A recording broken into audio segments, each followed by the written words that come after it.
Alright guys, Murphs here, and today at viewer request we're going to discuss hybrid material, or as often referred to by me, bi-material cartridge casings. Now the actual nature of the request was talking more about a specific product and a specific manufacturer in comparison to the 6.8 by 51 that came out of the military's NGSW program, the new rifle cartridge of the future. In the process of preparing for this video, the conversation as I developed it further with my research really became more of a conversation about what a hybrid material cartridge casing brings to the table. So that's primarily what we're going to discuss, with a lot of focus on this particular manufacturer, because this wound up kind of being the template that I laid this entire conversation across. Before we get too much further into this, we are going to need to go ahead and define what a hybrid material cartridge casing is. Longtime viewers of the channel have perhaps seen my video discussing the development of self-contained cartridges. If you have not and you're interested in that subject, go ahead and check out the link in the description. When the dust settled in the development process for self-contained ammunition, we wound up with brass-cased and steel-cased ammunition with an aside to aluminum as well. Brass is ideal because it expands and contracts with the rise and fall of pressure and heat within the system.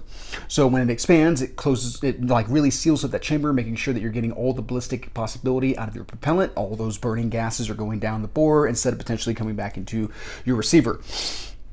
And then once those pressures and temperature drop, it allows that cartridge casing to contract, because that's the great thing about brass. It's a relatively soft metal, and it has more elasticity to it, or more, is it ductility or malleability? Regardless, it has those properties. So when it contracts, it decreases the amount of friction that is required in order to be able to get it out of the chamber, which causes less wear and tear on those little springs and stuff that are a part of your plungers and extractors and ejectors and all that kind of stuff. Steel-cased ammunition, on the other hand, which we have a whole video discussing brass versus steel-cased ammunition, if you're interested in that, link in the description. Steel-cased ammunition, on the other hand, only expands. So it's cheaper to produce and has frequently been used as a cost-saving measure in wartime. However, by being ballooned up as it is, it requires more extraction force, which puts more wear and tear on those same small parts that benefit from the contraction of brass. And it's the same overall concept with aluminum. Hybrid material cartridge cases go to two different types of materials in order to give you some tangible benefits in those same performance factors. So with the NGSW, what we saw is a steel case head with a plastic cartridge casing for the combat cartridge and a brass case for the training cartridge.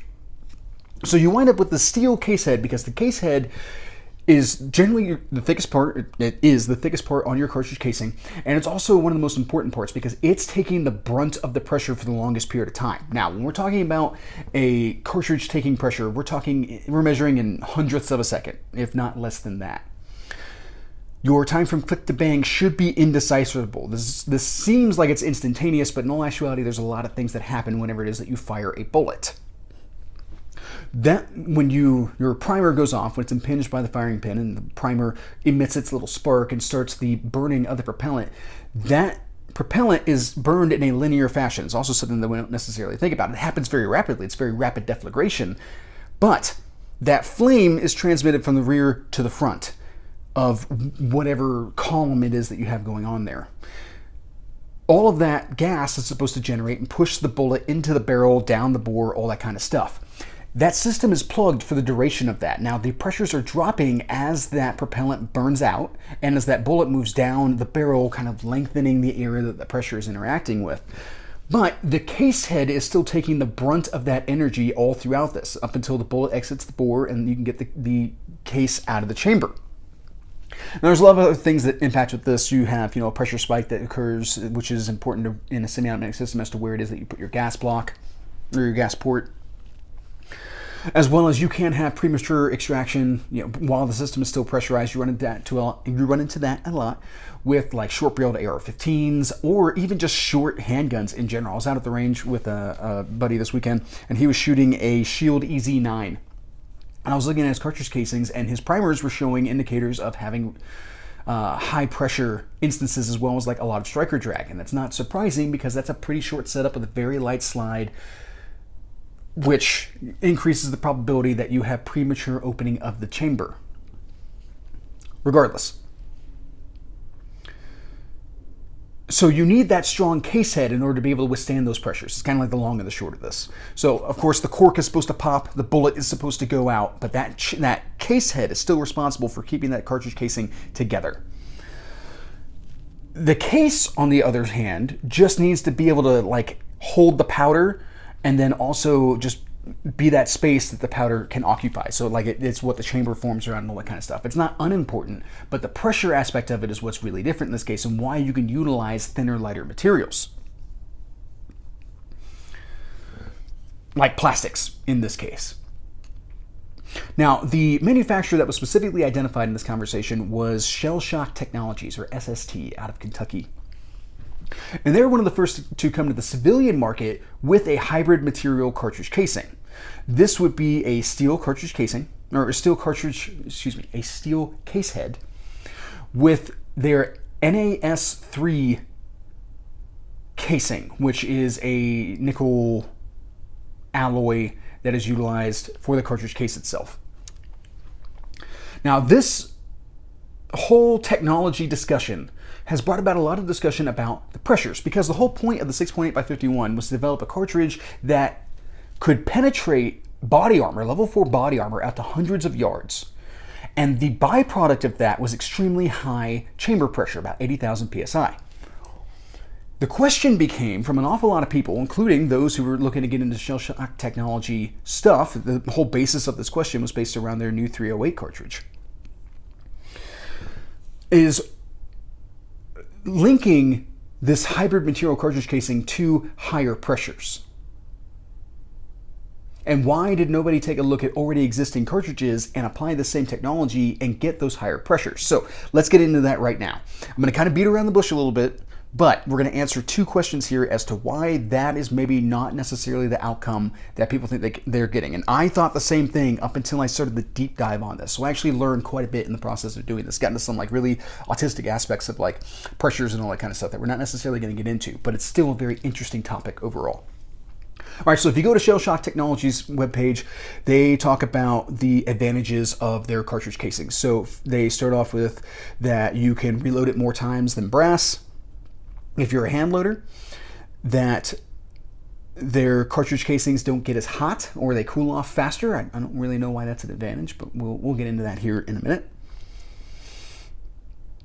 The durability of their cartridge casings, and also the lightweight nature of it. Now, the durability and the cool and the not getting too hot factor and all that kind of stuff. Yes, it's effectively, it's other steels that are perhaps a little bit more durable than like your average brass cartridge casing is, but I don't know if that's necessarily the selling point that most people would make it out to be, along with the brass stain cooler, or the spent cartridge casing stain cooler. But let's really focus in on the number of times that it can be reloaded, as well as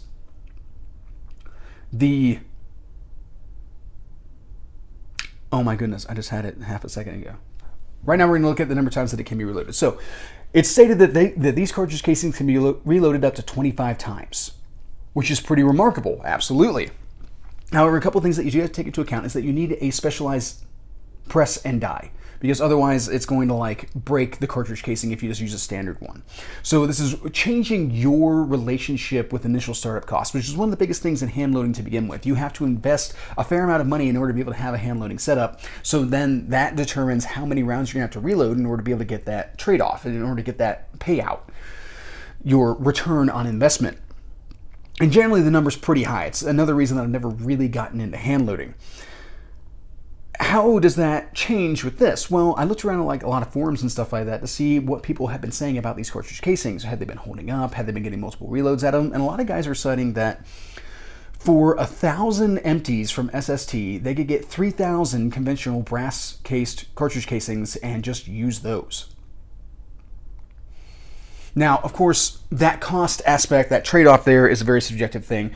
The ammunition market is constantly in a state of flux. Sometimes prices are low, sometimes prices are high. So, that dynamic, of course, changes across years. However, it doesn't change the fact that that is still getting into your relationship with initial investment and how long it's going to take to get a return on investment.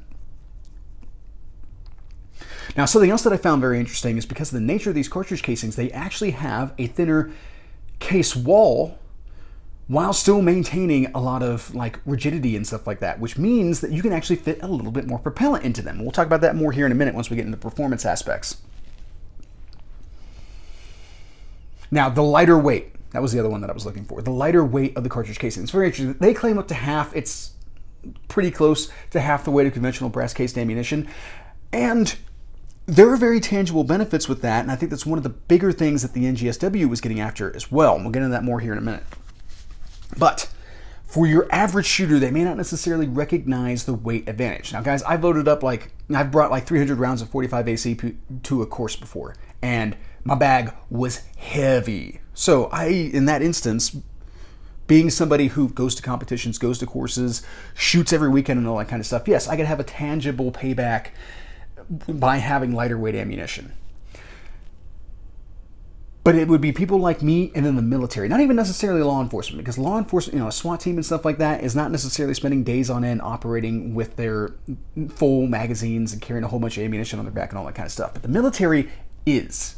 The military does that kind of thing. So I could definitely see where that type of technology comes in very handy. We'll get into that more here after a bit. Going to be a little bit closer to conclusions when we revisit that particular subject.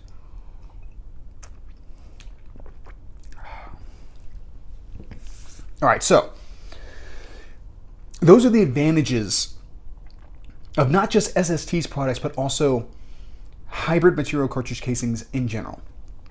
At this point, why don't we go ahead and get into the discussion of what SST is offering and then start looking at the technical data for that.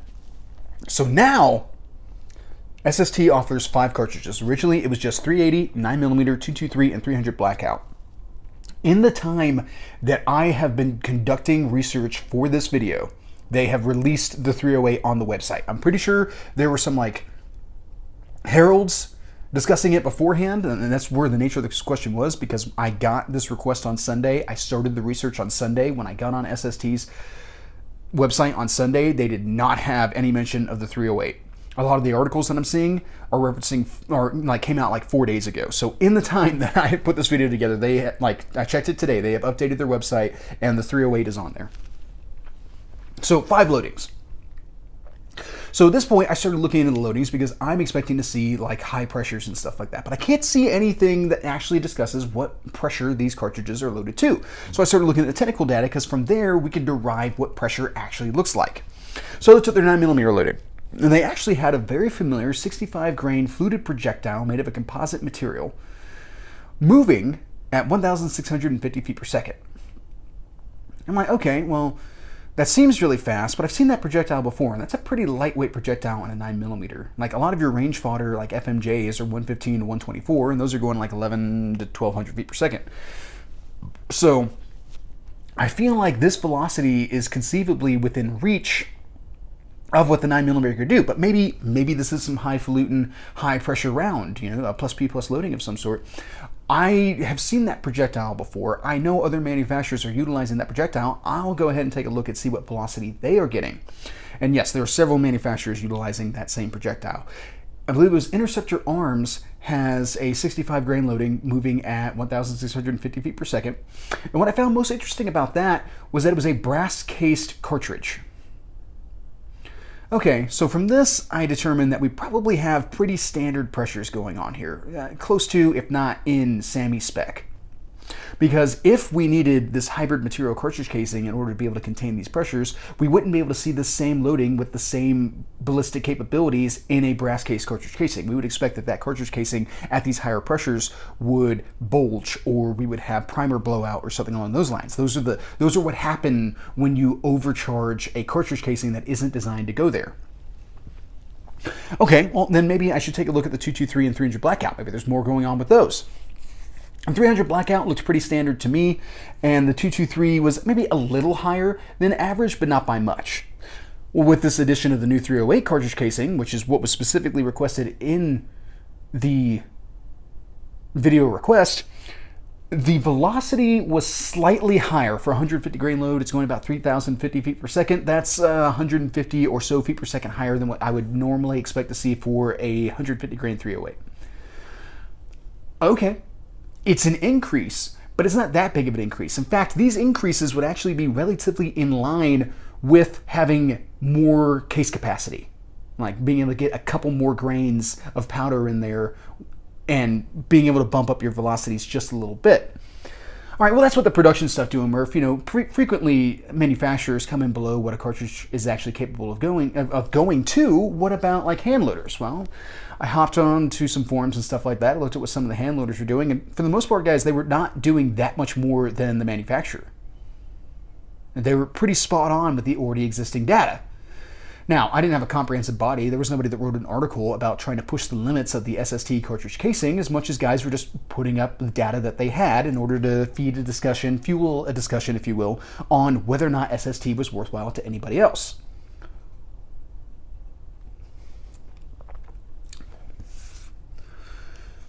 Okay, I looked around a little bit more.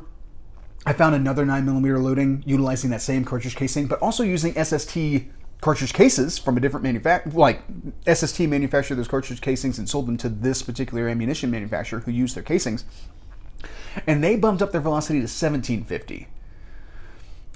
Okay, that's interesting, but that's not where it is that we need to be living at this point. This is not feeding this discussion where supposedly I'm supposed to get higher pressures out of this hybrid material cartridge casing.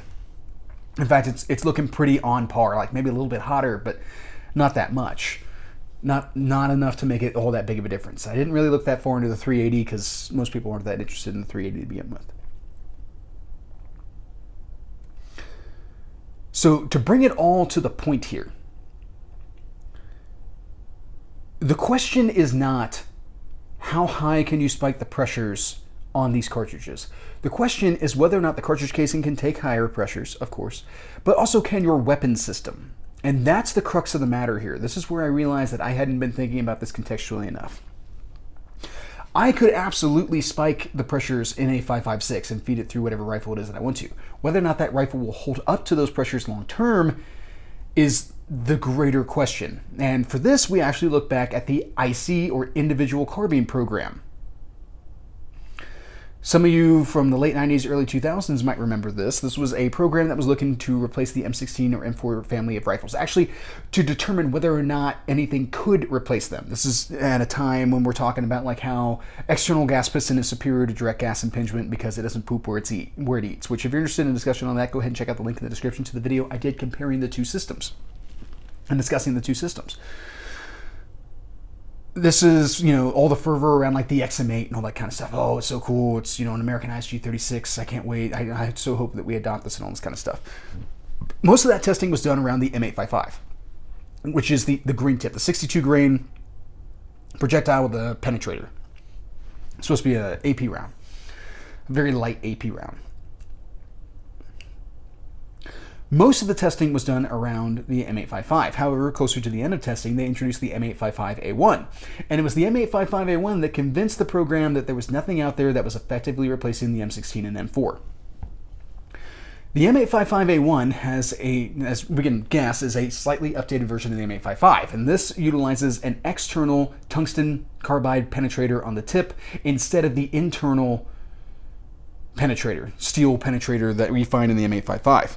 Supposedly, these two projectiles are moving at the same velocities, they have the same ballistic arc and all that kind of stuff. There's absolutely no differences. I can tell you in practice, there's some differences. Especially when you look at the pressures, because M855 was loaded to around 55,000 PSI. M855A1 is 62,000 PSI. So at that point, you definitely can't tell me that there's not a difference in velocity. In addition to that, especially since they're both 62 grain projectiles, in addition to that, a proof cartridge is 70,000 PSI. Now, we're still a good distance off of proof, but it has been noted that there's been accelerated wear and breakdown in parts in the M4 with M855A1. And this is what ultimately convinced everybody that they didn't need to replace the M16 M4 platform at the time, because everything broke at about the same time with M855A1. Everyone was achieving the same thing, so why go with something else with your new cartridge that isn't necessarily going to do any better? Why go through the process of changing everything, new manuals, all new fieldings, all new trainings, all that kind of stuff, when you can stick with the existing platform and use the updated ammunition? Taking a cartridge and bumping it up and putting it into a gun that wasn't designed for it is not a good long-term solution. In fact, this is what drives you to have to build niche cartridges in order to be able to achieve niche circumstances or niche achievements. So a 308 has been shot out to long range for a super long time. The 6.5 Creedmoor was purpose-built for long range. Everything about that cartridge is designed for long range, as opposed to the 308/762, which, I mean, the 308 is derived as a sporting cartridge and the 762 is a military cartridge. Yet they share a lot of the same traits or specifications. They share the same specifications, I guess is how I should say that. There's no real difference between the two, minus pressures and loadings and minor variances and stuff like that. 6.5 Creedmoor is a long-range cartridge. Everything about it is designed to be optimal for long range, and it performs that well. 300 Blackout is another great example. Built to be a suppressor platform, I personally consider it to be better as, just consider it to be good for SBRs, which, more about that in my 300 Blackout cartridge discussion video, which if you're interested in that, go ahead and check out the link in the description. When you have a niche purpose, you need a niche cartridge. Trying to take an existing cartridge and tailor it for a niche purpose is difficult. You can run 5.56 in short-barreled rifles. However, the 5.56 was built for a 20-inch gun. You're going to get the most advantage and capability out of a 20-inch gun with the 5.56. Everything shorter than 20 inches is a conscious trade-off. Doesn't mean that it's a bad thing. Conscious trade-off is okay as long as you're aware and you're conscious of the trade-off. The 6.8 by 51 is designed for armor penetration, and as a byproduct has exceedingly high pressures. In order to offset that, they went with a hybrid material cartridge casing, because when you go to a full power rifle cartridge, you incur a lot of size and a lot of weight. And this becomes incredibly detrimental for the soldier on the ground, because you can put a lot of 5.56 in a small space because it's a small cartridge. Having that same overall surface area on the front of your kit and then putting in full power rifle cartridge magazines at 20 rounds each is going to take up the same surface area with less ammunition. And you're going to have to bump up the amount of rounds you're going to have in order to be able to reach the current standard of 210 rounds. You're going to have to carry more magazines. You can't just carry 7 and get 210 rounds. You're going to have to carry 11 to get 220. Where are these magazines going to go? That's a lot of additional weight. By going with the hybrid material cartridge casings, they managed to diminish weight. They can't do much about the overall size. They can't do much about the surface area, but they can do something about mass. That is where the true advantage of the hybrid material cartridge casing lies. So I had to change my thinking in the process of going through this video as well, and I really, it's one of the things that I enjoy about having the channel, is it gives me an opportunity to conduct research and look at things at different light and take on different contexts and all that kind of stuff, and I just enjoy talking about guns in general. So I had a lot of fun putting this video together, actually. All right, guys. I think that pretty much covers my thoughts on this particular subject. I hope you guys found this interesting. It's pretty much what I got. Have a good day.